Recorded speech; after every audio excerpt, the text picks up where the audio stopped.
안녕하세요. 2022학년도 7월 고3 전국연합학력평가 한국지리 해설의 이진웅입니다. 자, 일단 오늘 시험 보시느라 고생 많으셨습니다. 저희 학교 학생들도 마찬가지인데 기말고사 끝나자마자 또 한 번 학력평가가 이어지다 보니까 기말고사 때 너무나도 지친 심신을 끌어안고 다시 또 고사장에 들어가야 했을 여러분들 정말 쉽지 않았을 텐데요. 예, 고생 많으셨습니다. 우리 학생들도 문제 푸는데 굉장히 많이 힘들어 하더라고요. 어쨌든 기말고사 굉장히 중요하지만 여러분들이 이 전국적인 학생들과 성적을 비교할 수 있는 좋은 기회입니다. 예, 전국연합학력평가 그냥 허투루 여기지 마시고요. 항상 어떤 시험이든 의미가 있습니다. 예, 의미가 있는 시험들 과연 이 문제들을 어떻게 다시 활용할 수 있을까 내 실력을 점검해보는 방향으로 잘 갖고 나갔으면 좋겠습니다. 자, 일단 1번부터 20번까지 20문항이 출제되었는데요. 지난 6월 모의평가 혹시 기억나세요? 6월 모의평가도 좀 평이한 문항으로 출제가 되었었습니다. 근데 7월 전국연합학력평가도요. 솔직히 말씀드리면은 그게 크게 까다로운 문제가 없었다라는 생각이 듭니다. 특히 여러분들 기말고사 준비하느라 한국지리 공부 열심히 하는 친구들 많았을 텐데요. 기말고사 또 지난 중간고사 때 열심히 공부한 친구들 그리고 특히나 지난 겨울방학 때부터 한국지리 열심히 준비해왔던 친구들이라고 하면은 아마도 큰 어려움 없이 풀이하지 않았을까 생각을 해봅니다.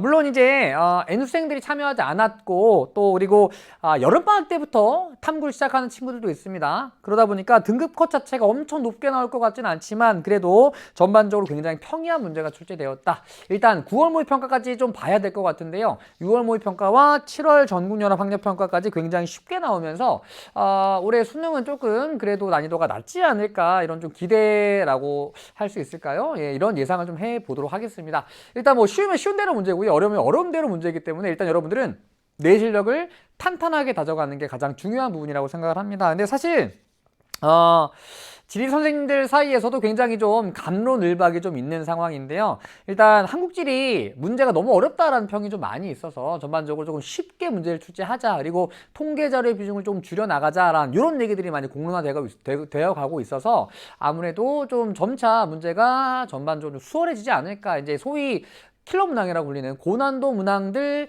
몇 개만 제외하고는 그래도 그렇게 어려운 문제들은 출제되지 않을 것이라고 예상이 되어 가고 있습니다. 점차 좀 난이도가 낮아질 것으로 예상이 되고 있습니다. 그런 과정에서 7월 전국연합학력평가도 아마도 조금 쉽게 출제가 된 것 같습니다.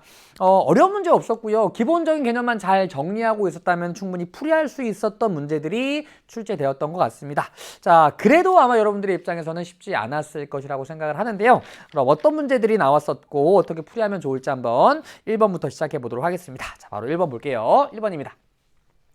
자, 고문원 관련된 문항이 1번에 제시가 되었는데요. 읽어볼게요. 가원안은 조선시대에 제작된 고지도와 지리지의 일부이다. 이에 대한 설명으로 옳은 것만을 보기에서 고르라고 합니다. 자, 먼저 가볼게요. 자, 가는요 어떤 지도인가요? 밑에 나와 있네요. 대동여지도입니다. 대동여지도. 대동여지도는 언제 만들어진 지도인가요? 예, 조선 후기에 제작된 지도입니다. 조선 후기. 자, 다음 나볼게요. 자, 나는 신증동궁 여지승남입니다. 일단 신증동궁 여지승남 서술 방식을 보면은 백과사전식으로 편찬되었습니다. 백과사전식. 우리는 서술 방식만을 가지고도 제작 시기와 제작 주체를 파악할 수가 있죠. 백과사전식으로 편찬되었으니까 조선 전기의 지리지가 되고요. 조선 전기에는 국가주도의 관찬지리지가 만들어졌습니다. 그래서 관찬지리지라고 하는 것을 확인해 볼 수가 있습니다. 자, 그럼 볼게요. 가는 조선 전기에 제작되었다. 아닙니다. 대동여지도는 조선 후기. 다음 나는 백과사전식으로 서술되었다. 예, 백과사전식 항목별로 서술이 되었습니다. 맞네요. 니은 맞고요. 다음 디귿. A는 배가 다닐 수 있는 하천이다. 우리는 대동여지도에서 이 하천이 강하천인지 불강하천인지 순위 이용 가능한지 이용 불가능한지를 파악해 볼 수가 있습니다. 자, 얘는 하나의 선으로 그려져 있죠. 이런 단선하천은 불가항하천입니다. 순위 불가능한 만큼 폭이 좁은 하천이죠. 그래서 얘는 배가 다닐 수 없는 하천입니다. 다음 인천에서 B까지의 거리는 20리 이상이다. 인천 여기 있고요. B 여기 있네요. 자, 이렇게 도로를 따라 이동할 수 있는데요. 방점이 여기 찍혀 있네요. 그럼 인천부터 10리, 20리, 30리 정도 되는 거죠. 그래서 20리 이상입니다. 맞는 내용입니다. 니은 리을. 그래서 정답은 4번 골라주시면 됩니다. 1번도 굉장히 수월한 문제였죠. 다음 2번 보겠습니다. 사진에 A부터 E 지형에 대한 설명으로 옳지 않은 것을 고르라고 합니다. 일반적으로 지형도가 출제되었을 때는 이런 단서 조항이 잘 안 나오거든요. 근데 이런 위성사진 같은 경우에는 조금 알아보기가 어려운 경우가 있기 때문에 기호가 표시되어 있지 않으니까 일반적으로 단서 조항이 나옵니다. 그러니까 조금 아리까리할 경우에는 확실한 것부터 찾아가시고요. 확실하지 않은 것은 확실한 것 제외하고 남아있는 것들 중에서 찾아가시면 되는 겁니다. 자, 볼게요. 자, 갯벌, 사빈, 사주, 석호, 해시계 중에 하나입니다. A 보죠. A는 이렇게 고지입니다. 고지에 발달되어 있습니다. 그럼 고지는 파랑에너지가 집중되기 때문에 침식작용이 활발하게 일어나겠죠? 그래서 A는 해식애입니다. 해식애. 다음 B, B는 이렇게 만입니다만, 그리고 하얗게 표시되어 있는 것을 보아 모래가 쌓여 있음을 확인해 볼 수가 있습니다. 그래서 만에 모래가 쌓여 만들어진 지형이니까 B는 사빈이 되겠죠. 사빈. 다음 C는 두 군데 표시가 되어 있네요. 자, 얘는 하얗게 표시가 되어 있죠. 모래가 쌓여 있는 거예요. 그리고 얘는 뭔가 약간 이렇게 흐릿하게 보이잖아요. 바닷속에 잠겨 있다라고 생각하시면 됩니다. 또 드러나 있는 모습이라고 볼 수 있겠지만 어쨌든 약간 진한 색깔로 구성되어 있다라고도 볼 수가 있습니다. 두 군데 얘는 갯벌입니다. 갯벌. 다음 D. 자, E부터 보죠. E. 자, 모래가 쌓여 있는데요. 길쭉하게 쌓여 있죠. 모래가 기둥처럼 쌓여 있는 지형이니까 기둥 주자를 써서 사주가 되고요. 사주에 의해 입구가 가로막혀 만들어진 호수, 얘가 석호가 되겠죠. 자, 학생들이 많이 물어봅니다. 자, 사빈입니다. 얘도 모래가 쌓여 있으니까 어떻게 보면 사빈이라고도 볼 수 있잖아요. 그래서 사빈이 있고요. 사주가 있는데요. 넓게 보면 사빈이 더 큰 개념이에요. 그래서 사주 또한 사빈에 포함된다라고 볼 수가 있습니다. 얘도 사빈이라고 볼 수가 있어요. 그런데 일반적으로 사주는 크게 두 가지가 나와요. 일단 석호의 입구를 가로막고 있는 사주, 그리고 섬이 있을 때 섬과 육지를 연결한 육계 사주, 요 두 가지 정도만 보시면 됩니다. 이거 이외에는 일반적으로 모래가 쌓여 있으면, 특히나 만에 쌓여 있으면 사빈이구나 이렇게 보시면 됩니다. 자, 그럼 볼게요. 해식에는 파랑에너지가 집중되는 곳에 주로 발달한다. 요 파랑에너지가 집중되는 곳이 고지죠. 예, 집중되는 곳이 고지입니다. 맞아요.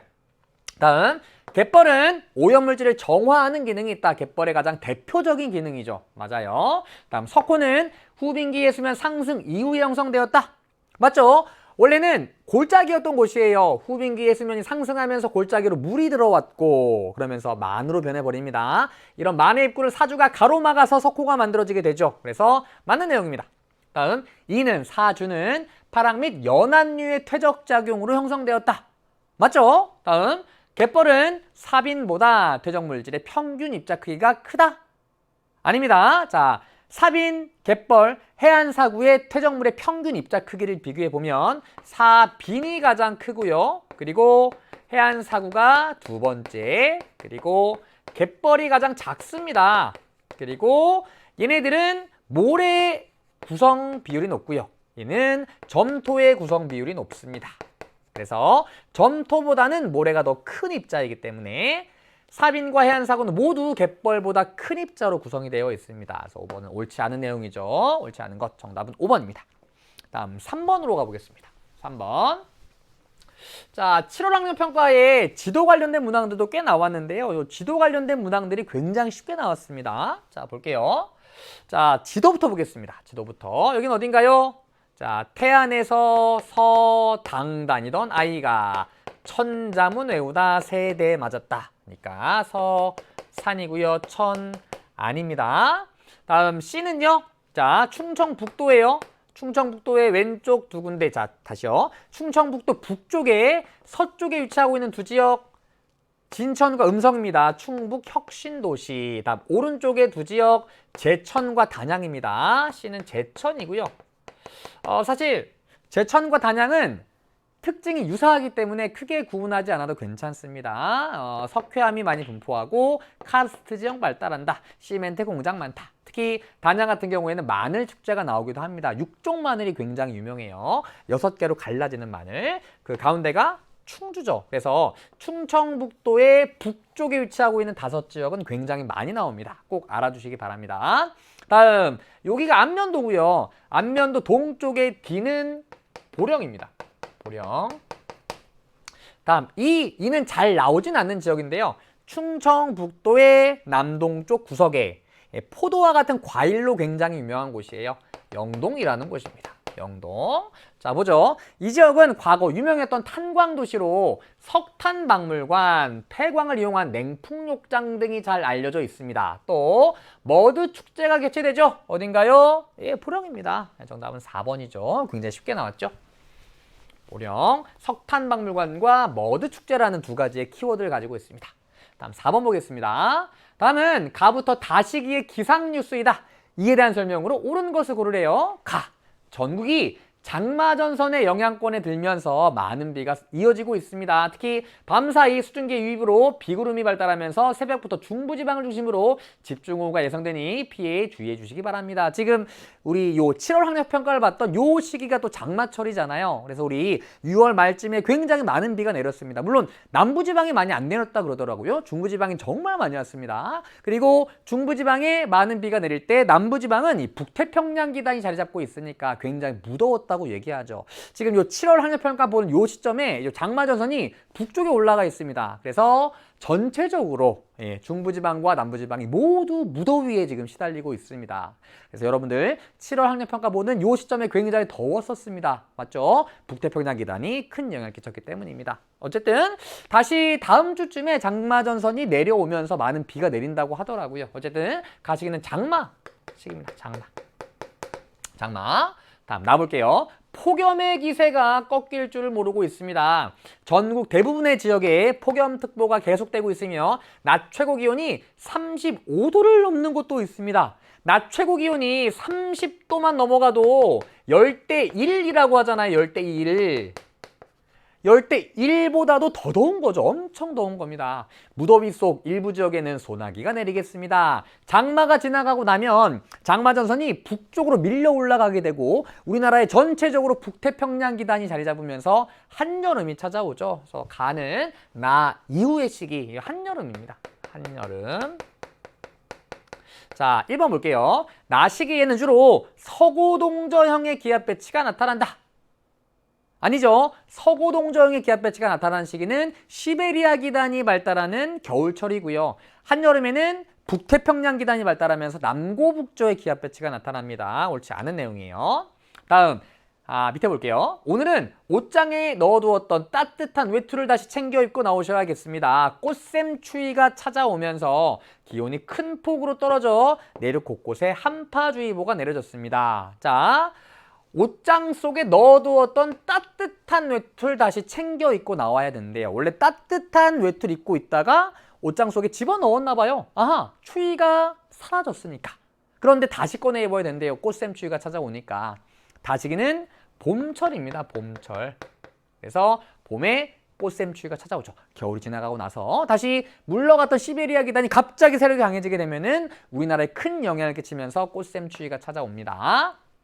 자, 2번 볼게요.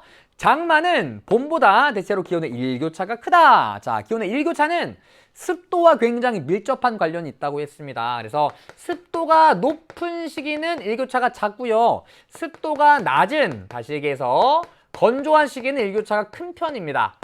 습도가 높아서 일교차가 작은 대표적인 시기가 장마철이고요.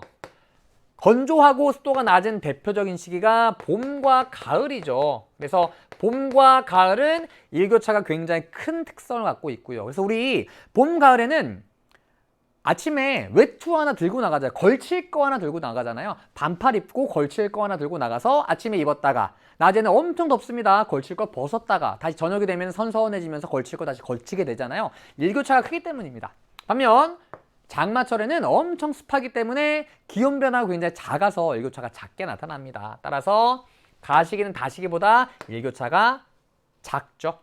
다음 기억. 장마전선은 한대기단과 열대기단의 경계면을 따라 형성됩니다. 맞죠? 그래서 정답은 3번입니다. 다음 4번. 니은은 소나기는 바람바지 사면을 따라 발생하는 지형성 강수에 해당한다. 아닙니다. 엄청 뜨거운 태양열에 의해서 지표면이 가열되고 상승기류가 발달하면서 내리는 대류성 강수에 해당하죠.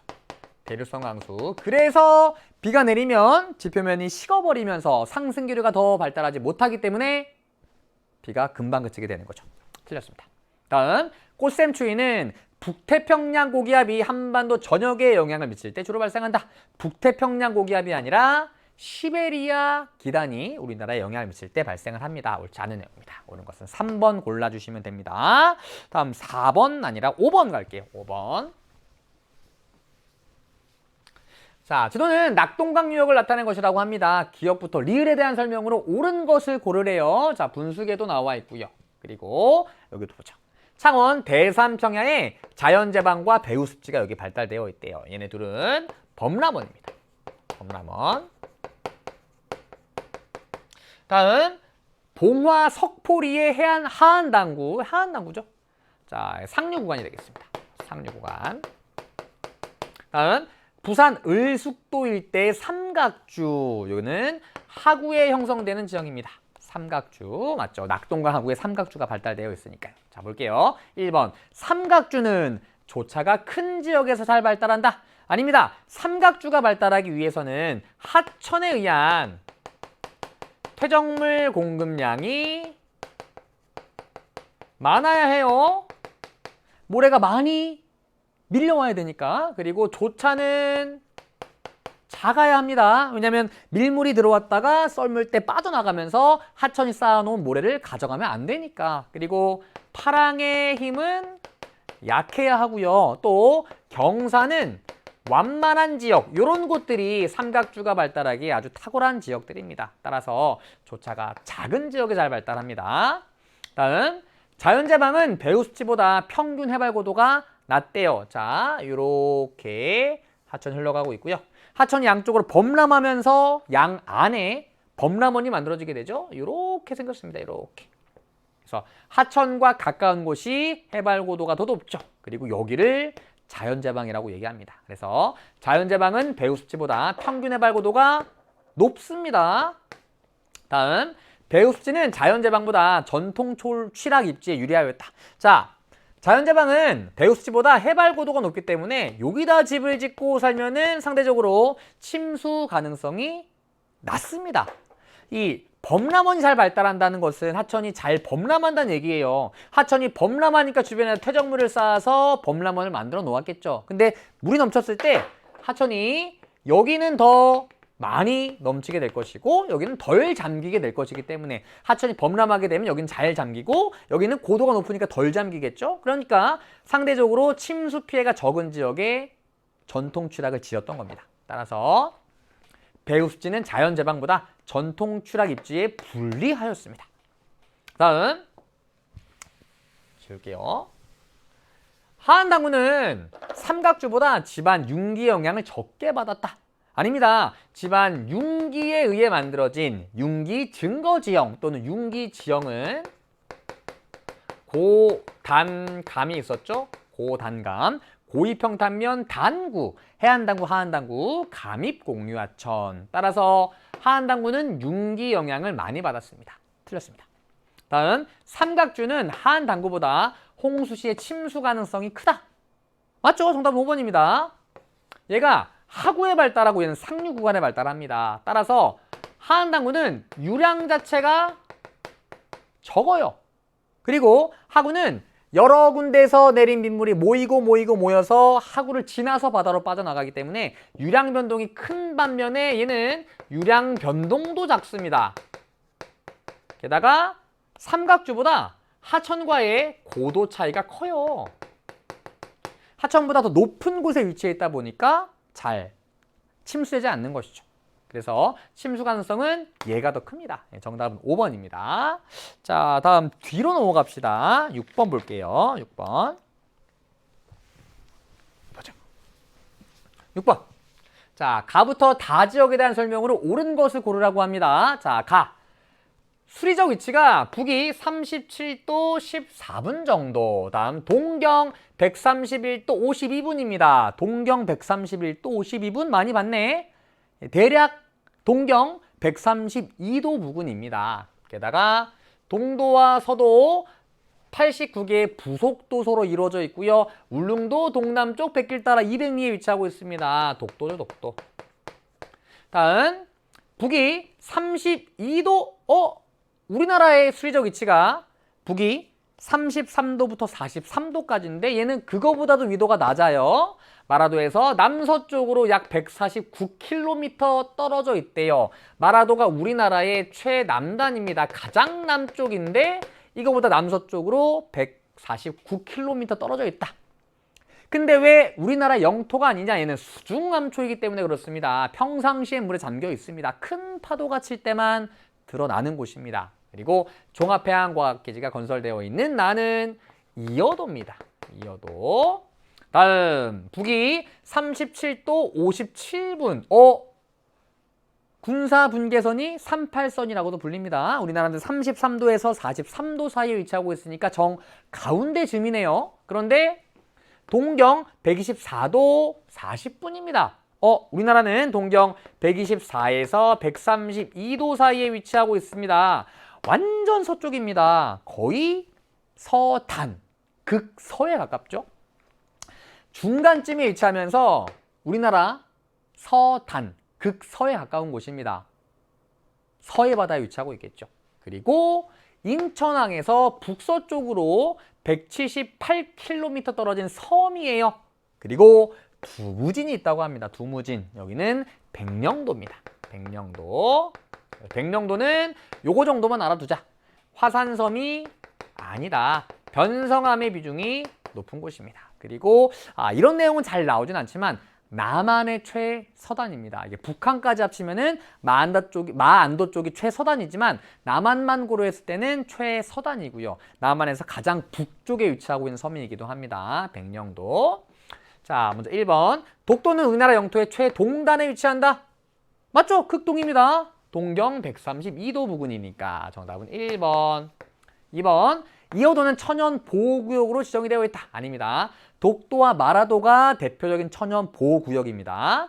다음 백령도 주변 해역은 한일 중간 수역에 포함된다. 자, 한일 중간 수역을 너무 작게 그렸다. 한일 중간 수역을 대략적으로 표시해 보면은 동쪽에 있고요. 그 다음에 남쪽에 있습니다. 근데 백령도는 여기 있죠. 그러니까 한일 중간 수역에 포함될 수가 없겠죠.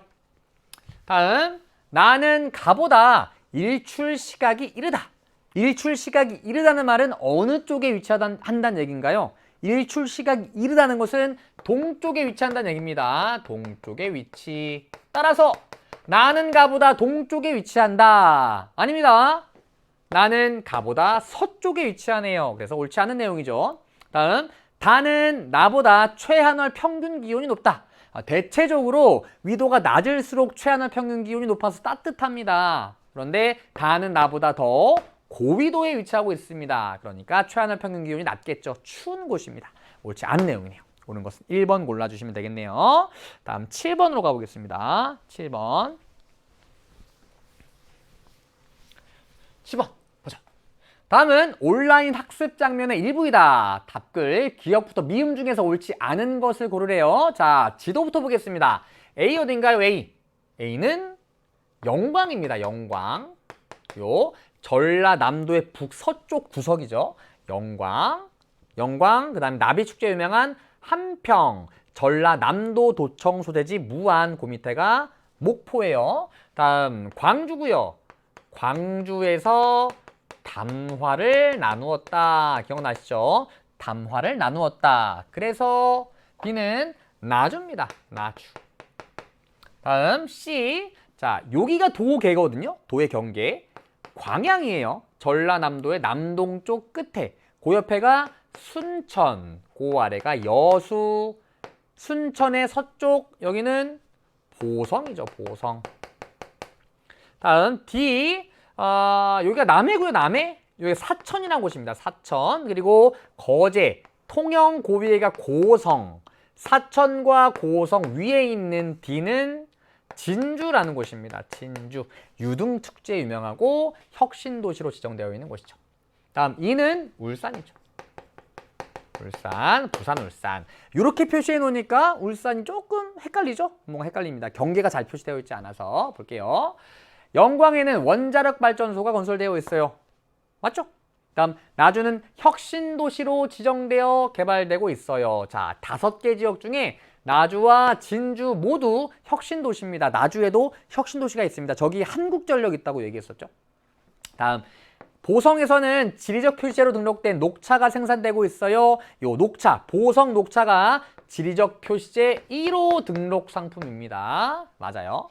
다음 진주에는 경상남도 도청이 위치해 있어요. 자, 경상남도 도청이 있는 곳은 어딘가요? 창원입니다. 창원은 여기죠. 그래서 옳지 않은 내용입니다. 옳지 않은 것은 리을 4번. 울산에는 대규모 석유화학단지가 조성되어 있어요. 울산 하면은 자석을 조정해라. 공장이 너무 많아서 기계가 많다. 자석을 들고 들어갈 때 자석을 잘 조정해라. 자, 동차, 석유화학, 조선, 정유공업이 발달한 곳입니다. 당연히 대규모 석유화학단지가 조성되어 있겠죠. 옳지 않은 것은 4번입니다. 다음 8번으로 가겠습니다. 8번. 보자. 지도에 A부터 D에 대한 설명으로 옳은 것만을 보기에서 고르라고 합니다. 자, 볼게요. 자, 여기 발구덕이라는 지명이 표시되어 있는데요. 발구덕. 요거 정선이거든요. 정선. 발구덕. 8개의 구덩이, 8구덩이가 발구덕으로 변해버린 거예요. 구덩이가 되게 많은 곳이구나. 구덩이 움푹 패여 있는 곳. 그래서 여기 보시면은 저하등고선이 그려져 있습니다. 얘네들은 뭘까요? 네, 한국지리에 저하등고선 나오면 석회암지대의 돌리네 아니면 제주도 오름의 분화구입니다. 제주도 아니잖아요. 정선이니까 당연히 얘네들은 돌리네입니다. 돌리네. 그리고 이 A로 표시되어 있는 지역은 여기 경사가 엄청 급하죠? 경사 엄청 급합니다. 여기도 경사 엄청 급해요. 상대적으로 경사가 완만한 곳입니다. 해발고도가 1000m 근처인데도 불구하고요. 엄청 높은 곳이에요. 자, 우리나라의 석회암 분포 지역 대표적인 데가 강원 남부와 충북 북동부라고 얘기했었죠. 그리고 요 일대는 융기량이 굉장히 많았던 곳입니다. 몇 번 얘기했었죠. 여기 태백산맥과 소백산맥이 지나가는데 강원 남부와 충북 북동부 일대가 요 일대예요. 요 일대. 요 일대가 조선노충군이 분포해서 석회암이 널리 분포하는 지역들입니다. 그래서 석회암이 분포하는 지역에 카르스트 지형이 발달하는데 요 카르스트 지형이 발달하는 곳들은 융기량이 많았던 곳입니다. 그래서 때로는 고위평탄면이 같이 나타나는 경우도 있습니다. 얘는 뭐 정확하게 고위평탄면이다 라고 얘기하기는 조금 그럴 수도 있겠지만 어쨌든 고위평탄면이라고도 볼 수 있겠죠. 해발고도가 굉장히 높고 경사가 급한 곳에 있는 상대적인 완경사의 면이니까요. 어쨌든 1번, 다시요. 기억 보면은 A는 유동성이 큰 현무암질 용암이 분출하여 형성되었다. 자, 유동성이 큰 현무암질 용암이 분출하여 형성된 대표적인 두 가지가 순상화산 그리고 용암대지잖아요. 근데 어쨌든 얘네들은 화산지형이고요. 이러한 과정을 거치면서 화산지형이 만들어집니다. 하지만 여기는 석회암이 널리 분포하는 석회암지대입니다. 따라서 기억은 옳지 않은 내용이겠죠. 다음 B에는 기반암이 풍화된 붉은색의 토양이 나타난다. 요 기반암이 풍화된 붉은색의 토양이 뭘 얘기하는 건가요? 요거 석회암 풍화토 얘기하는 겁니다. 석회암 풍화토. 석회암 풍화토. 당연히 석회암이 풍화되어 만들어진 토양이니까 석회암지대에 널리 분포하겠죠. 맞아요. 그래서 니은 맞는 내용입니다. 니은 좀 지워볼게요. 니은 맞아요. 다음 오른쪽 볼게요. 오른쪽. 자, 오른쪽에는 병곶 오름이네요. 오름. 어딘가요? 제주도입니다. 제주도. 그리고 C는 등고선의 간격이 넓은 것으로 보아 완경사의 화산체입니다. 요거 제주도의 넓은 부분을 차지하는 순상 화산체입니다. 그래서 제주도는 순상 화산체가 넓게 분포하고 거기에 기생화산들 오름이 볼록볼록 솟아있잖아요. 여기 얘기하는 거죠. 여기 얘가 오름이고 얘가 여기 순상 화산체를 얘기하는 겁니다. 자, 그래서 요 순상 화산체는 점성이 작고 유동성은 큰 현무암질 용암이 분출하여 만들어진 것이죠. 따라서 기억이 C에 대한 설명입니다. 어쨌든 디귿으로 와서 C는 지표수가 풍부하여 논농사에 유리하다. 아닙니다. 현무암질 용암이 굳어져서 만들어졌기 때문에 여기는 기반암이 현무암입니다. 그런데 현무암은 특히나 주상전리 발달이 굉장히 탁월한 암석이기 때문에 현무암이 기반암인 지역들은 주상전리를 따라서 지표수가 지하로 스며듭니다. 따라서 지표수가 부족하기 때문에 밭농사에 유리하죠. 그러니까 논농사에 불리한 지역입니다. 그래서 밭농사가 널리 이루어지죠. 물론 현무암이 기반암인 것 중에서 용암대지는 벼농사가 이루어지긴 하지만 제주도는 대표적으로 현무암이 기반암이라 지표수가 부족하여 밭농사가 널리 이루어지는 곳입니다. 옳지 않은 내용입니다. 다음 D. 오름. 기생화산은 소규모 화산활동으로 형성된 기생화산이다. 맞죠? 그래서 요 오름, 기생화산은 소규모 용암 분출이나 또는 화산 쇠설물, 여러분들 화산송이 많이 들어보셨죠? 화산송이, 화장품에도 쓰이는 요 화산송이가 쌓여서 만들어진 것들도 많이 있습니다. 그래서 니은과 리을이 맞는 내용이니까요. 정답은 4번 골라주시면 되겠네요. 4번. 다음 9번으로 가겠습니다. 기후문항인데요. 자, 이번 7월 학력평가가 어렵지 않았던 이유 중에 하나가 바로 요 기후문항이 굉장히 쉽게 출제되었기 때문입니다. 자, 지도부터 보죠. A는 서울입니다. B는 강릉이겠죠. 강릉. 다음 C는 잘 모르겠는데 어쨌든 전라남도 이쪽 해안에 찍혀 있는데요. 만약에 여기 찍혀 있으면은 신안입니다. 신안. 신안으로 가는 배를 타는 커다란 연안 여객선 터미널이 있는 곳. C는 목포입니다. 목포. 그리고 D는 대구죠. 대구. 자, 뭐가 나와 있느냐? 일단 연강수량 나와 있고요. 그리고 격강집과 여강집이 나와 있습니다. 일단 가장 쉽게 찾을 수 있는 곳, 연강수량이 가장 적은 곳입니다. 어딘가요? 네 지역 중에. 요 영남 내륙 지역이 남한의 최소지니까 대구는 서울, 강릉, 목포보다 연강수량이 적겠죠. 따라서 연강수량 가장 적은 대구가 답니다. 그리고 여기 전남 서해안도 사실 연강수량이 이렇게 많지 않은 지역이라고 얘기했었잖아요. 이 신안은 천일제염으로 굉장히 유명한 곳입니다. 자, 천일제염이 발달한다는 얘기는 일조량이 많다는 얘기고요. 일조량이 많다는 얘기는 운량, 구름량이 적다는 얘기고, 구름이 적다는 얘기는 연강수량도 적다는 얘기거든요. 그러니까 비가 많이 내리지 않아서 구름이 많이 없으니까 햇볕이 쨍쨍 내리쬐고 이 쨍쨍 내려진 햇볕을 이용해서 천일제염을 하게 되는 것이죠. 바닷물을 증발시켜서 소금을 얻게 되는 겁니다. 그래서 요 전남 서해안 일대, 신안을 비롯한 전남 서해안 일대도 연강수량이 많지 않은 곳입니다. 제가 여러 번 얘기했었는데요. 요 전남 서해안 일대 그리고 경북 해안, 영남 내륙만큼은 아니지만 그래도 연강수량이 적은 지역들이다. 그래서 목포는 서울과 강릉보단 연강수량이 적어요. 그래서 대구보단 연강수량 많지만 그래도 연강수량이 꽤나 적은 편인 나아가 목포입니다. 자, 남아있는 것은 서울과 강릉인데요. 자, 서울과 강릉은 연강수량이 비슷합니다. 그래서 남한의 다우지 얘기할 때 제주도 및 남해안 일대 그리고 대관령 있고요. 그리고 한강 유역과 영동지방이라고 얘기했었죠. 그리고 두 지역은 대략 연강수량이 1450mm 내외로 우열을 가리기 힘들 정도로 비슷하다. 하지만 어쨌든 남한에서 연강수량이 많은 축에 속한다라고 얘기했었습니다. 그래서 둘 다 연강수량이 많은 편입니다. 그런데 가장 큰 차이는 서울은 넓게 보면 한강 유역이에요. 남서풍에 의해서 특히나 여름철에 강수가 집중되는 곳입니다. 반면 강릉은 여기에 태백산맥이 지나가고 태백산맥으로 북동풍이 불면서 겨울 강수 집중률이 높은 대표적인 지역입니다.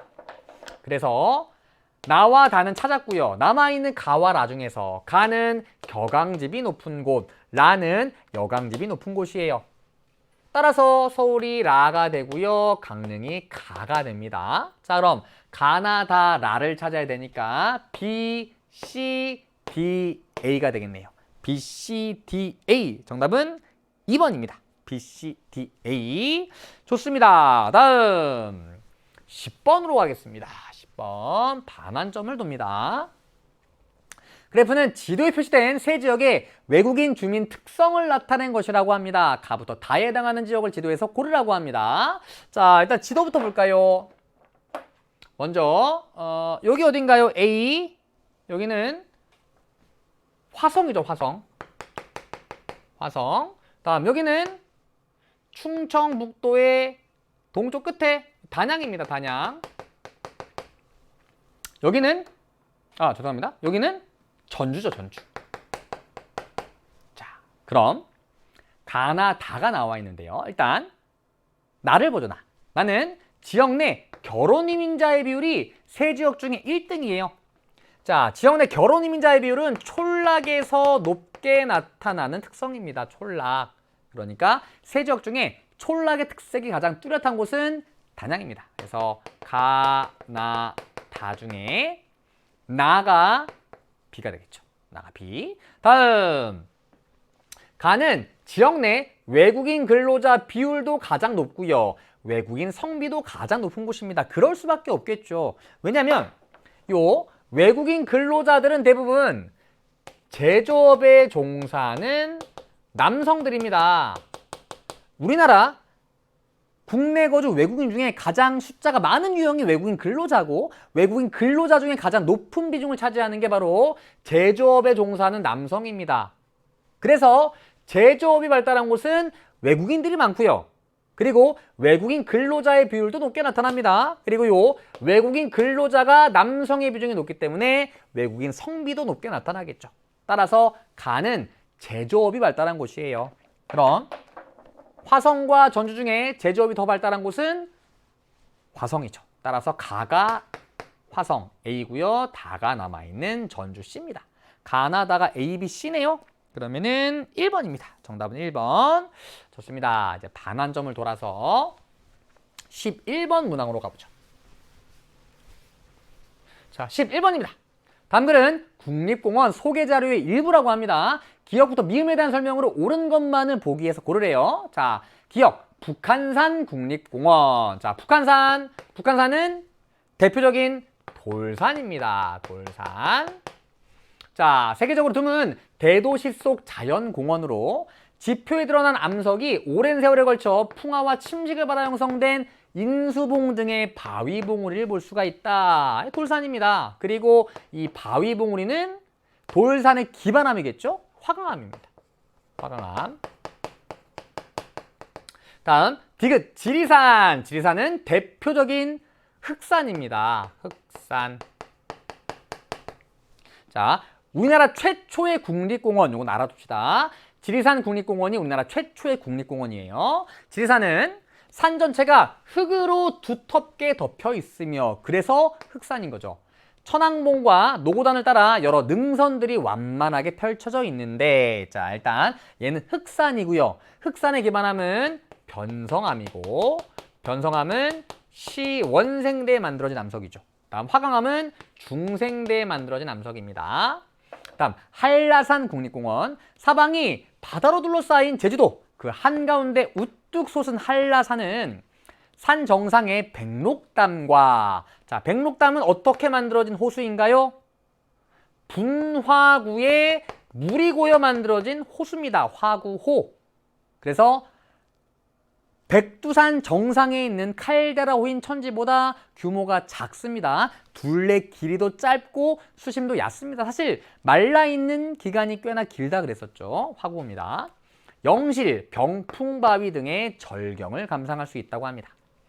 한려 해상국립공원, 해상국립공원. 우리나라에 이 국립공원이 이 산에 있는 국립공원들이 있고요. 그다음에 해상국립공원도 있고 해안국립공원도 있습니다. 해안국립공원은 태안이 유일해요.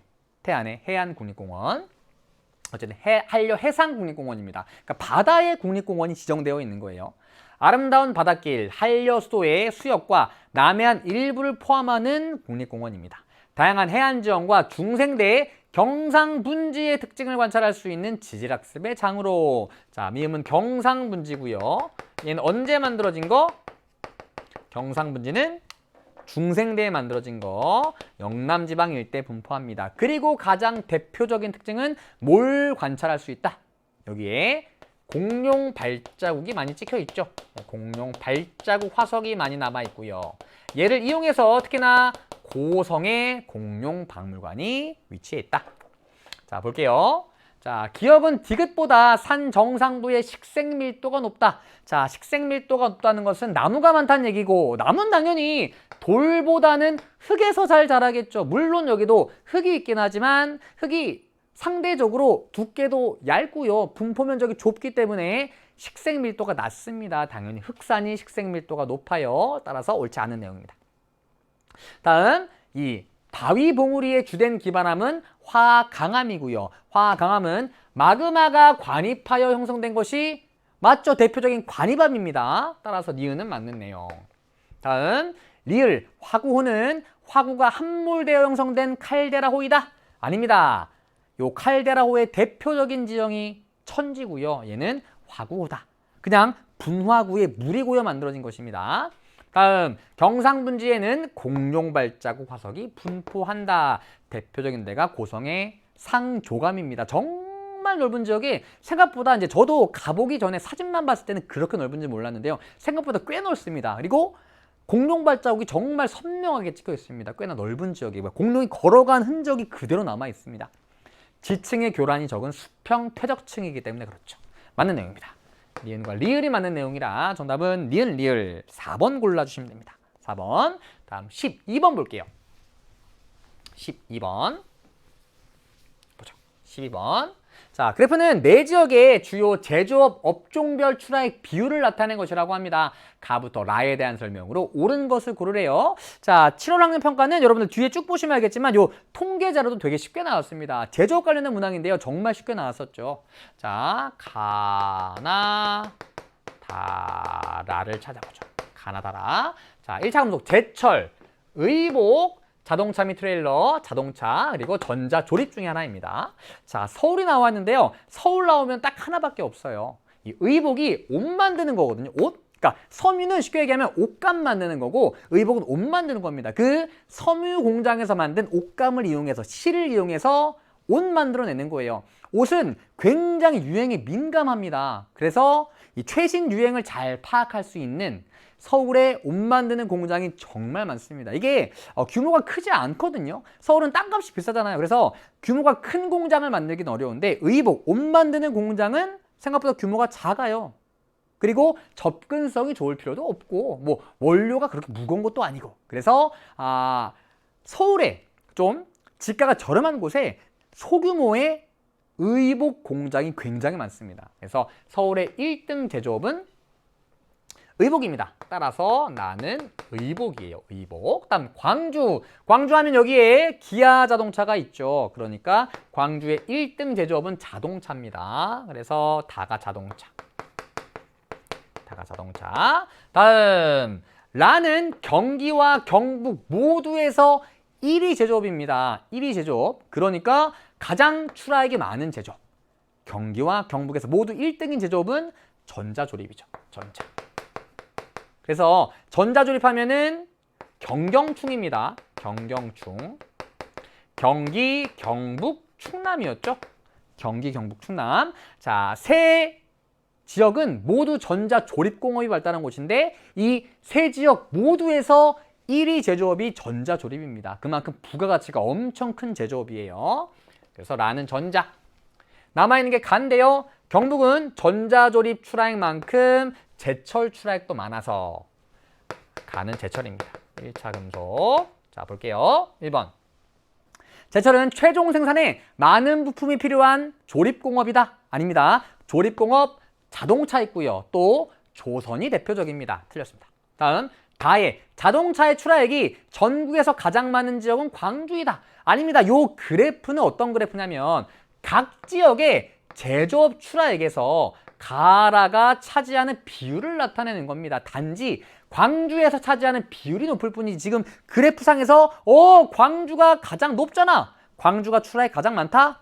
아닙니다. 우리 자동차 하면은 경울충이었잖아요. 경울충.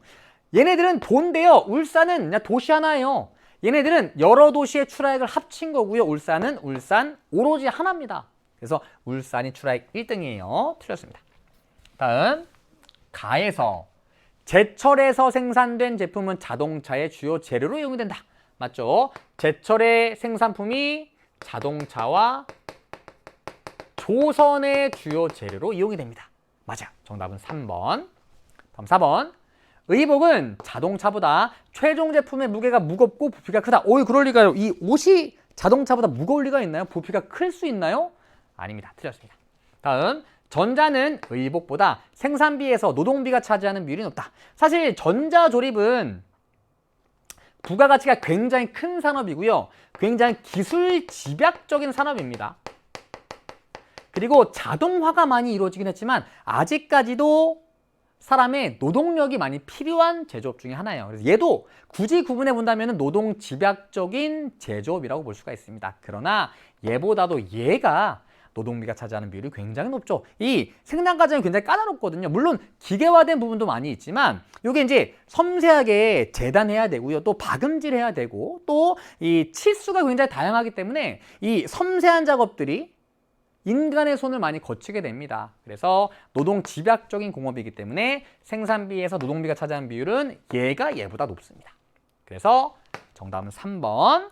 다음 13번으로 갈게요. 13번. 보자. 그래프는 지도에 표시된 세 지역의 작물별 재배 면적 비율을 나타낸 것이라고 합니다. 이에 대한 설명으로 옳은 것을 고르래요. 그나마 이번 20문항 중에서 어려웠던 문항을 꼽아보아라 라고 하면은 13번 정도 꼽아볼 수 있을 것 같습니다. 그런데 이 문항도 그렇게 어렵지 않았던 이유는 얘 때문입니다. 제주가 나왔습니다. 제주는 거의 치트키죠. 공업과 농업, 기후에서도 거의 치트키에 해당하는 곳입니다. 제주 나오면은 감사합니다 하고 문제 풀어야죠. 아이고. 자, 그럼 보죠. 일단 제주 있고요. 그 다음에 전북 있고요. 그리고 강원입니다. 강원. 자, 그리고 가나다가 나와 있는데 A와 B가 블랭크 처리가 되어 있습니다. 그런데 A와 B는 과수와 벼 중에 하나래요. 그런데 그래프를 봤더니 가를 봅시다. 가는 A가 보이지 않아요. 뭐지? 치트키인 제주죠. 제주는 논 비율이 99.9%예요. 죄송합니다. 밭의 비율이 99.9%, 논의 비율이 극히 낮습니다. 그래서 벼를 거의 재배하지 않죠. 그래서 제주에서 극히 낮은 수치가 나타나는 A가 바로 벼가 되고요. 가가 제주입니다. 그래서 가가 제주. 제주에서 거의 보이지도 않는 A가 벼가 되고요. B가 과수가 되겠죠. 비과수. 자, 그래서 제주는 과수의 재배 면적 비율이 가장 높게 나타나고 두 번째가 채소입니다. 자, 그럼 A가 벼인데요. 강원과 전북 중에서 A의 재배 면적 비율이 더 높게 나타나는 거, 벼의 재배 면적 비율이 더 높게 나타나는 다가 전북이 되고요. 나가 강원이 됩니다. 특히 강원 같은 경우에는 채소의 재배 면적 비율이 제주와 더불어서 굉장히 높은 곳 중에 하나입니다. 그래서 제주 찾고 나서 물론 벼로 찾을 수도 있지만 채소 재배 면적 비율이 굉장히 높구나. 채소 재배 면적 비율이 높은 나가 강원이구나. 이렇게 찾아가는 방법도 있습니다. 볼게요. 1번. 가는 제주요. 나는 강원입니다. 다음. 제주는 강원보다 지역 내 과수 재배 면적 비율이 높다. 과수 재배 면적 비율 높네요. 그래서 정답은 2번입니다. 3번. 전북은 강원보다 지역 내 겸업농가 비율이 높대요. 자, 겸업농가 비율 높은 지역이 어디냐? 겸업농의 비율. 겸업농가의 비율이 높은 지역은 크게 두 가지 유형으로 볼 수가 있죠. 겸업농하면 일단 떠오르는 지역이 근교농촌입니다. 그래서 근교농촌의 비중이 높은 지역. 대표적인 데가 경기죠. 경기. 또 겸업농가의 비율이 높은 두 번째 유형은 농사도 지으면서 다른 일도 같이 하는 거예요. 농사 지으면서 관광산업도 같이 하는 곳, 관광산업이 발달한 곳. 여러 번 얘기했었죠. 제주 감귤 농장 되게 많습니다. 감귤 농장이니까 농장, 당연히 농사 짓는 거예요. 그런데 여기에서 감귤 따기 체험해요. 잼 같은 것도 만들고요. 뭐 감귤로 피자도 만들고요. 정말 다양한 것들을 만들어냅니다. 이거는 관광업이잖아요. 그래서 관광산업이 발달한 곳도 겸업농가의 비율이 높게 나타납니다. 대표적인 두 군데가 제주, 그리고 우리나라에서 관광산업 발달한 곳도 어디 있을까요? 강원입니다. 제주와 강원. 그러니까 전북은 제주보다 지역 내 겸업농가 비율이 낮습니다. 제주와 강원이 높아요. 세 지역 중에는 전북이 가장 낮아요. 다음 4번. B는 과수는 식량작물로 국내 자급률이 가장 높다. 벼에 대한 설명입니다. 다음 벼는 과수보다 시설 재배 비율이 높다. 물론 벼와 과수 모두 사실 시설 재배 비율이 높은 작물들은 아닙니다. 노지 재배 면적 비율이 높은 작물들이에요. 그런데 굳이 구분해 본다면 얘보다는 얘가 그나마 시설 재배 비율이 높아요. 벼 논에다가 비닐하우스 씌워놓고 시설 재배하는 거 본 적 있으세요? 아닙니다. 그래서 얘가 높아요. 옳지 않은 선입니다. 옳은 것은 2번 골라주시면 됩니다. 그나마 조금 까다로웠던 문항. 그리고 제주가 치트키다. 제주에서 벼 재배 면적 비율이 극히 낮게 나타난다. 이 내용을 꼭 기억해 두셔야 됩니다. 다음 14번 보겠습니다. 14번. 자, 다음 자료는 가부터 다자연재해 발생 시 행동 요령을 나타낸 것이라고 하고요. 배설, 지진, 태풍 중에 하나라고 합니다. 자, 가보죠. 자, 그림만 봐도 알 수 있죠. 지금 뭐 내리고 있는 거예요? 눈 내리는 거잖아요. 외출을 자제하고 집 근처와 지붕 위에 눈이 쌓이지 않도록 수시로 치워야 합니다. 왜? 눈이 엄청 무거워서 문어도 내릴 수도 있으니까요. 그래서 가는 대설입니다. 다음 건물 내에서 흔들림이 있을 경우 탁자 아래로 들어가 낙하물로부터 머리와 몸을 보호합니다. 땅이 흔들리니까 건물도 같이 흔들리면서 여러 가지 것들이 떨어져 내릴 수가 있습니다. 그래서 가장 중요한 게 머리이기 때문에 탁자 같은 데 밑으로 들어가서 머리를 보호해야 돼요. 이건 지진에 대비한 행동 요령이죠. 다 출입문과 창문을 닫아 파손되지 않도록 하고 유리창에서 되도록 떨어져 있도록 합니다. 자, 창문과 출입문이 파손되는 것은 여러 가지 이유가 있겠지만 강한 바람 때문에 창문이 파손될 수 있습니다. 그래서 우리 예전에 볼라벤이라고 하는 엄청 풍속이 강한 태풍이 우리나라에 상륙했을 때 창문에다가 신문지 붙이고 물 뿌렸습니다. 테이프로 X자를 붙여 놓아서 테이프로 X자를 만들어 놓았습니다. 이게 창문이 바람에 엄청 흔들리면서 부서지는 것을 막기 위해서 이런 요령들 했던 것이죠. 그래서 얘는 엄청 강풍을 동반하는 태풍과 관련된 내용이에요. 보죠. 가는 열대해상에서 발생하여 우리나라로 이동한다. 태풍에 대한 설명입니다. 나를 대비한 전통가옥시설로 우대기가 있다. 대설에 대비한 전통가옥이죠. 다음 태풍은 겨울철보다 여름철에 주로 발생합니다. 그렇죠. 정답은 3번입니다. 여름부터 초가을까지. 다음 대설은 태풍보다 해일 피해를 유발하는 경우가 많다. 아닙니다. 태풍이 강한 바람을 몰고 오는데 바다에 태풍이 위치할 경우에 이 태풍으로부터 불어오는 강한 바람 때문에 커다란 해일이 발생할 수 있습니다. 또 지진에 의해서도 해일이 발생할 수도 있습니다. 그래서 지진과 태풍은 해일을 많이 발생시키는 자연재해들이고요. 대설은 그렇지 않죠. 그래서 해일 피해를 유발하는 것은 태풍이 더 많습니다. 다음 지진은 지형적인 요인, 태풍과 대설은 기후적인 요인에 의해 발생하는 자연재해입니다. 옳은 것은 3번 골라주시면 되겠네요. 다음 15번 보겠습니다. 15번 보죠. 표는 지도에 표시된 세 지역의 인구 특성을 나타낸 것이라고 합니다. 가부터 다 지역에 대한 설명으로 옳은 것만을 보기 위해서 고르라고 합니다. 지도부터 보죠. 여기 어딘가요? 대구 동쪽에 위치하고 있습니다. 최근 대구에서 교회화에 의해서 사람들이 빠져나가고 있는데요. 여기로 빠져나갑니다. 대구의 위성도시 경산입니다. 경산.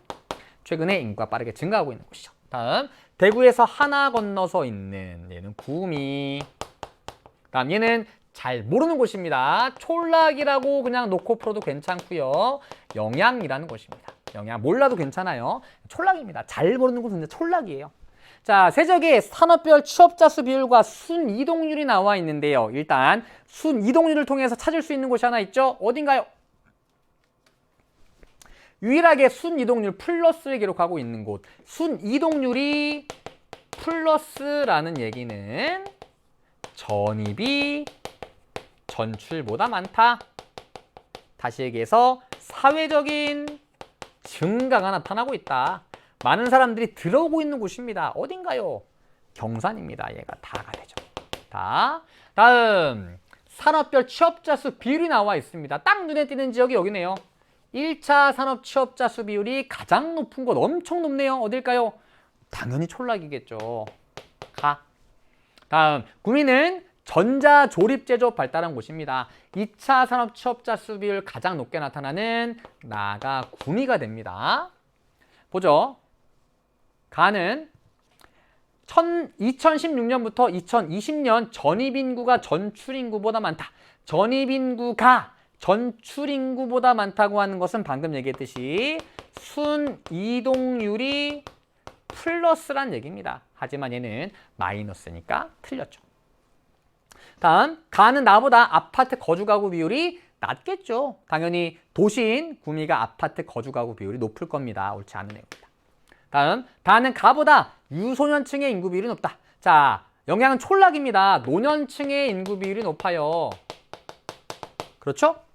그리고 상대적으로 청장년층의 인구 비율이 낮아요. 특히나 아이를 낳을 만한 연령대의 청장년층이 많이 없습니다. 그래서 유소년층의 인구 비율이 낮아요. 자, 반면 경산 같은 경우에는 구미에서 많은 사람들이 대구에서 많은 사람들이 빠져나오는데 대구에서 어떤 사람들이 빠져나오느냐. 특히 아이를 가질 만한 신혼부부들, 그 아이를 가질 만한 연령대의 사람들이 많이 빠져나옵니다. 왜? 이제 대구 집값이 비싸잖아요. 근데 옛날에 혼자 살 때는 몰랐는데, 또는 부모님 집에 같이 살 땐 몰랐는데, 결혼할 때도 몰랐는데 결혼하고 아이를 낳고 보니까 큰 집 필요한 거예요. 근데 큰 집 비싸. 여기로 빠져나오는 거죠. 그래서 유소년층의 인구 비율이 위성도시에서 높게 나타납니다. 경산도 마찬가지고요. 그래서 다는 가보다 유소년층 인구 비율이 높아요. 디귿 맞고요. 가나다 중에 대구로의 통근 통학 인구는 당연히 경산이 가장 많겠죠. 대구와 가장 가깝고 대구의 위성도시이기 때문에 여기 살면서 여기로 통근 통학하는 거죠. 디귿과 리을이 맞으니까요. 정답은 5번입니다. 5번. 다음 16번 볼게요. 자, 그래프는 두 서비스업의 시도별 사업체 수 비율을 나타내는 것이라고 합니다. 가나에 대한 설명으로 옳은 것을 고르래요. 자, 이렇게 두 서비스업이 나왔다. 그러면은 분명히 생산자와 소비자를 비교하는 내용입니다. 둘 중에 하나는 생산자 서비스, 하나는 소비자 서비스예요. 보면은 음식 숙박업 나왔죠? 얘가 소비자 서비스죠. 다음 전문 과학 및 기술 서비스업, 얘가 생산자 서비스입니다. 자, 그럼 두 개를 구분하는 가장 중요한 기준은 무엇이냐? 자, 생산자 서비스는 기업이 많은 곳에 집중되어 있습니다. 그런데 기업이 많은 대표적인 지역이 어디냐? 바로 서울입니다. 그래서 생산자 서비스는 생산자 서비스를 필요로 하는 기업이 많은 곳에 집중되어 있는데 기업이 많은 곳이 서울이기 때문에 서울 집중도가 굉장히 높게 나타납니다. 그래서 가와 나 중에서 서울의 비중이 훨씬 더 높은 가가 생산자 서비스예요. 생산자. 반면 소비자 서비스는 소비자 서비스의 수요 주체가 일반 소비자들, 사람들입니다. 그래서 대체로 인구와 비례하는 편이죠. 대체적으로. 그런데 경기는 인구가 가장 많으니까 경기에서 가장 비율이 높게 나타난다. 얘가 바로 소비자 서비스가 됩니다. 얘가 이제 음식 숙박업이고 얘가 전문 과학 및 기술 서비스업인데 굳이 그렇게 구분하지 않고 그냥 생과 소로만 구분해주면 되는 거예요. 그리고 생산자 서비스는 서울 집중도가 굉장히 높다 그랬죠. 그래서 가는 서울 집중도가, 그러니까 서울의 비중이 35%를 넘어갑니다. 그리고 나 또한 서울의 비중이 높긴 하지만 한 17%밖에 안 되기 때문에 서울 집중도가 가가 더 높은 거예요. 그래서 가가 생산자고 나가 소비자입니다. 볼게요. 1번. 생산자는 소비자보다 전국 종사자 수가 많다. 아닙니다. 전국 종사자 수와 사업체 수는 소비자 서비스가 더 많습니다. 식당, 편의점이 뭐 은행, 뭐 보험업체 이런 데보다 더 많잖아요. 그래서 틀렸습니다. 다음, 생산자는 소비자보다 기업체와의 거래 비율이 높죠. 주요 고객이 기업들이니까 정답은 2번. 다음, 나는 가보다 사업체당 매출액이 많다. 아닙니다. 이게 뜻이 편의점과 은행을 비교해본다. 사업체당 매출액은 얘가 훨씬 더 많죠. 다음, 나는 가보다 지식 집약적인 성격이 강하다.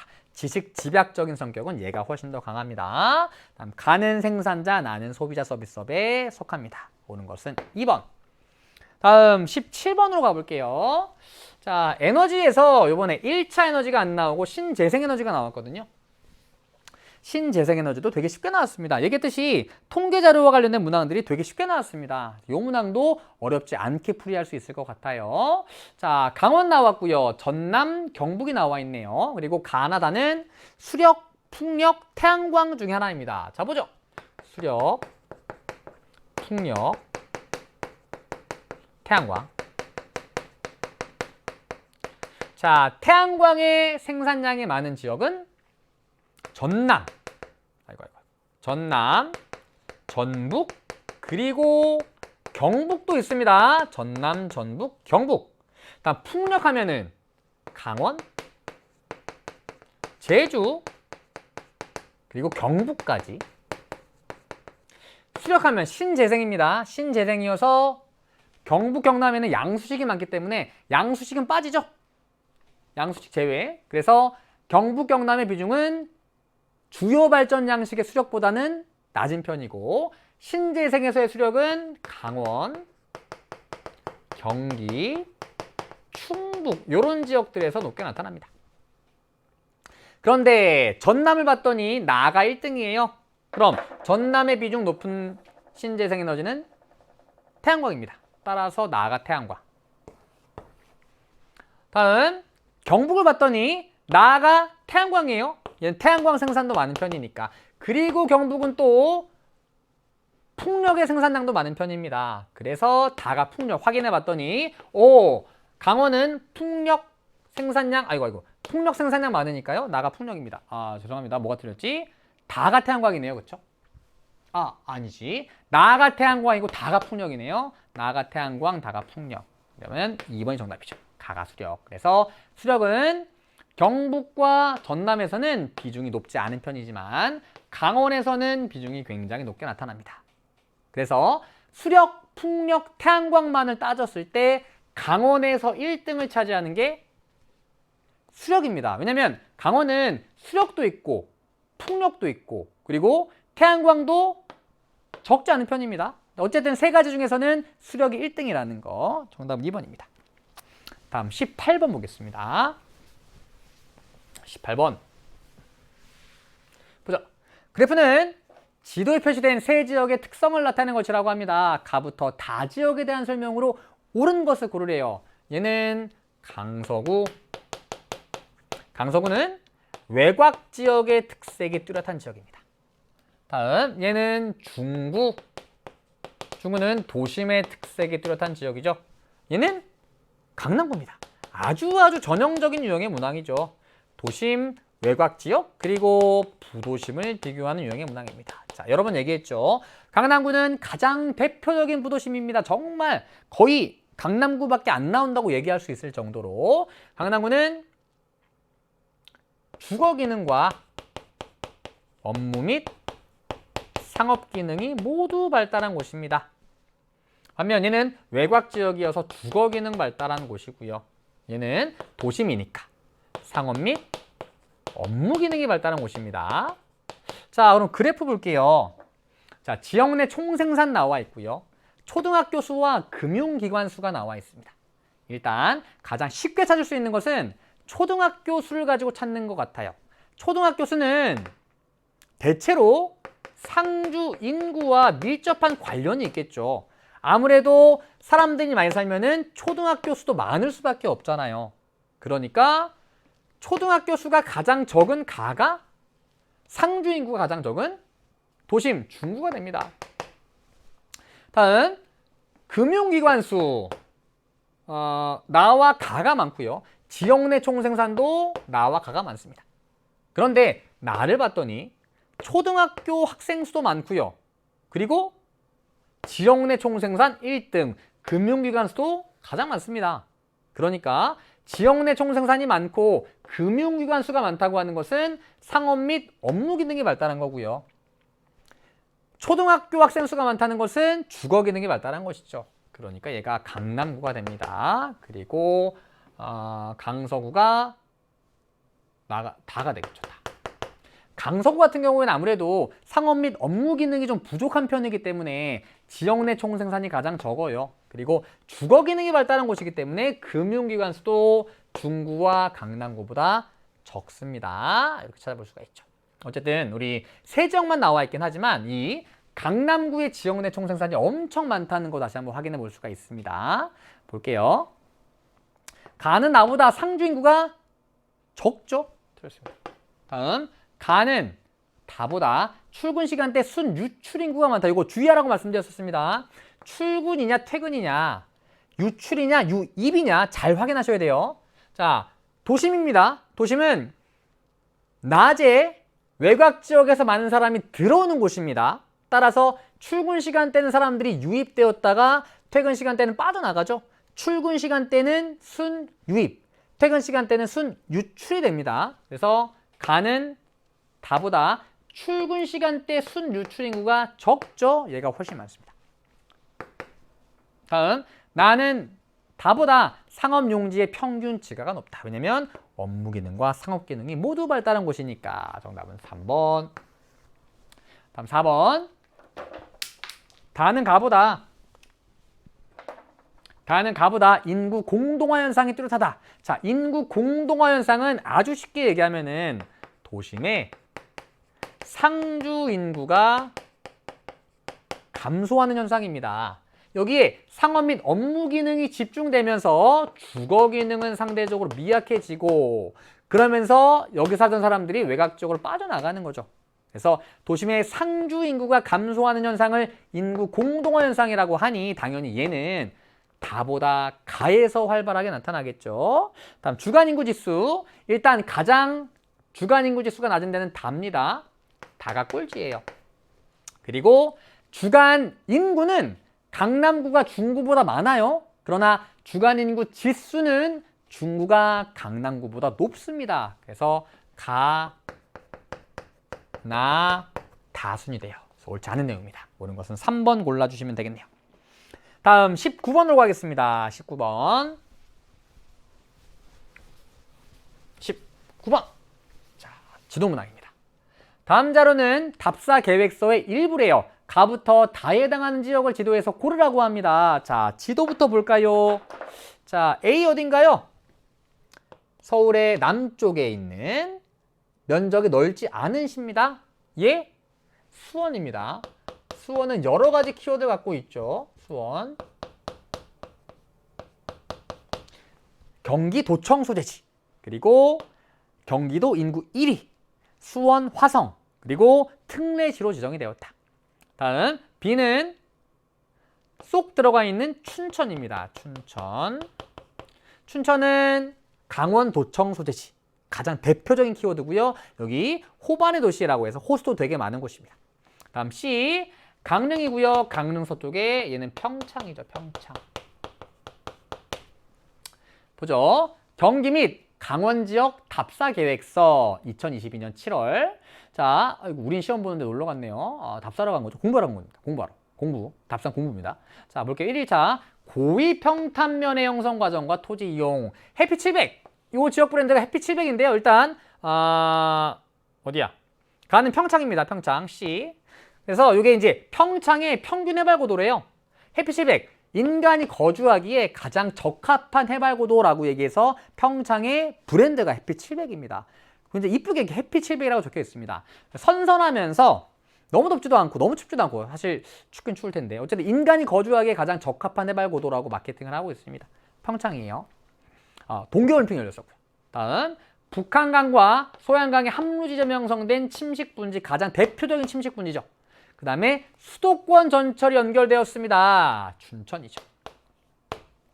다음, 세계 문화유산에 등재된 조선시대 성곽. 요 조선시대 성곽이 수원 화성이죠. 화성. 얘도 화성이고 그 옆에 화성이 있습니다. 얘는 이름이 화성이고 여기는 화성이 있는 거죠. 다음, 특례시. 인구 100만 넘어가는 수원, 고양, 창원 등을 특례시로 지정을 해 주었습니다. 그래서 A, CBA네요. CBA. 정답은 5번 골라주시면 됩니다. 5번. 자, 다음 마지막 20번 문항입니다. 20번. 그래프에 대한 설명으로 옳은 것을 고르래요. 자, 가부터 다와 A부터 C는 각각 수도권, 충청권, 호남권 중에 하나라고 합니다. 오른쪽부터 볼게요. 인구 규모에 따른 도시 및 군 지역의 인구 비율입니다. 인구 규모에 따라서 각각의 얼마만큼의 사람들이 거주하고 있느냐를 보여주는 자료예요. 자, 그래서 군지역군이 나와 있죠? 군지역군. 얘는 촌락이고요. 얘는 도시입니다. 그래서 군지역군에 거주하는 인구의 비율이 낮으면은 도시화율이 높은 겁니다. 도시화율. 도시에 거주하는 인구의 비율이 높은 거예요. 자, 일단 제주는 제주시와 서귀포시 둘 다 시예요. 물론 딱 봤을 때 경관이 촌락인 곳도 많지만 일단 둘 다 시입니다. 그래서 시밖에 없으니까 군이 없어요. 다 도시입니다. 도시화율 100%. 여기 빼고 도시화율 가장 높은 데는 수도권입니다. 따라서 군지역군의 인구 비율이 가장 낮은 A가 수도권입니다. 그래서 도시화율이 가장 높은 곳. 다음 B와 C는 충청권과 호남권 중에 하나인데요. 사실 얘는 두 가지의 접근 방법이 있는데 일단 충청권과 호남권 중에서 더 촌락의 특성이 두드러지는 곳은 호남권입니다. 우리나라의 3대 촌락이 경북, 전남, 전북이잖아요. 3대 촌락 중에 두 군데가 호남권에 포함이 됩니다. 그래서 촌락의 특성이 뚜렷한 지역, 따라서 군지역군의 거주 비율이 가장 높다. 다시 얘기해서 도시화율이 가장 낮은 지역, 걔가 호남권입니다. 호남권. 그리고 B가 충청권이 되겠죠. 자, 이렇게 찾아가는 방법도 있고요. 이렇게 찾는 방법도 있죠. 어쨌든 충청권과 호남권에서 인구 100만 넘어가는 데는 얘는 대전 하나, 얘는 광주 하나거든요. 그래서 어쨌든 결론을 알고 있으니까 충청권에 얘가 대전 거주 인구 비율이 되는 거고요. 얘는 광주 거주 인구 비율이 됩니다. 그런데 뚜렷하게 차이가 나타나는 게 여기거든요. 여기 50만에서 100만 사이. 충청권에는 50만에서 100만 사이가 두 군데가 있습니다. 천안과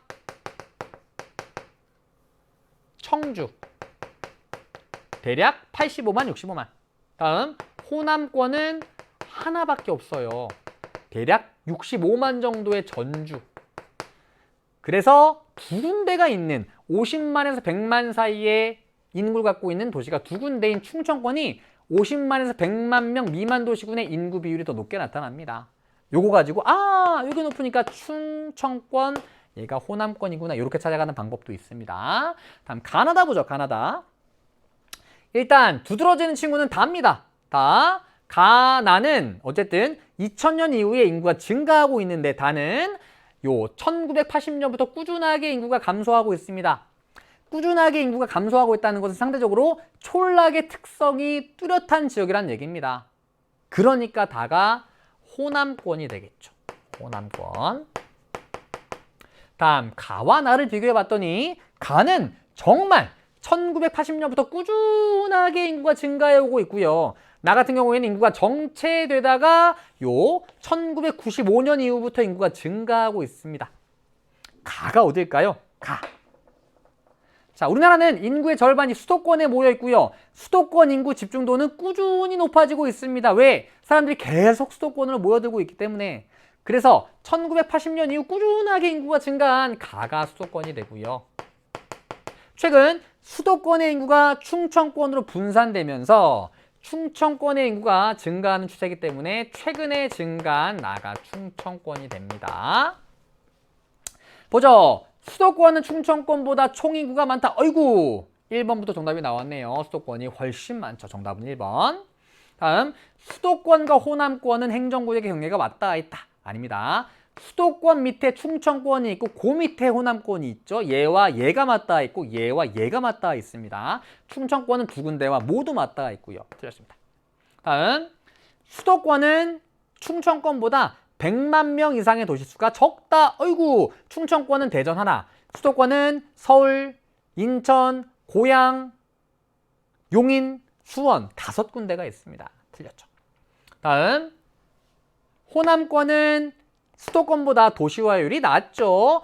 수도권이 가장 높습니다. 다음, 가는 A고요. 나는 B고요. 다는 C입니다. 옳지 않은 내용입니다. 옳은 것은 1번 골라주시면 되겠네요. 자, 오늘 준비한 내용은 여기까지입니다. 자, 7월 학력평가 20문항 모두 풀어봤습니다. 제가 처음에 말씀드렸듯이 사실 이 7월 전국연합 학력평가는 굉장히 쉽게 출제가 되었습니다. 그래서 특히나 지난 겨울부터 꾸준히 공부해온 친구들, 아마 개념을 한 2회독 정도 한 친구들은 굉장히 수월하게 풀이하셨을 거라고 생각을 합니다. 어쨌든 처음에 말씀드렸듯이 모든 시험은 다 의미가 있습니다. 나에게 부족한 것이 무엇인지, 내가 잘하는 것은 무엇인지 이번 시험을 토대로 잘 파악하셔서 어쨌든 실력 향상을 많이 해나갈 수 있는, 또 여름방학 다가오잖아요. 여름방학 때 실력을 꾸준히 향상시켜 나갈 수 있는 계기가 되었으면 좋겠습니다. 고생 많으셨고요. 여러분들 부족한 점들 잘 보완하면서 실력 꾸준하게 향상시켜 나갔으면 좋겠습니다. 고생 많으셨습니다. 안녕!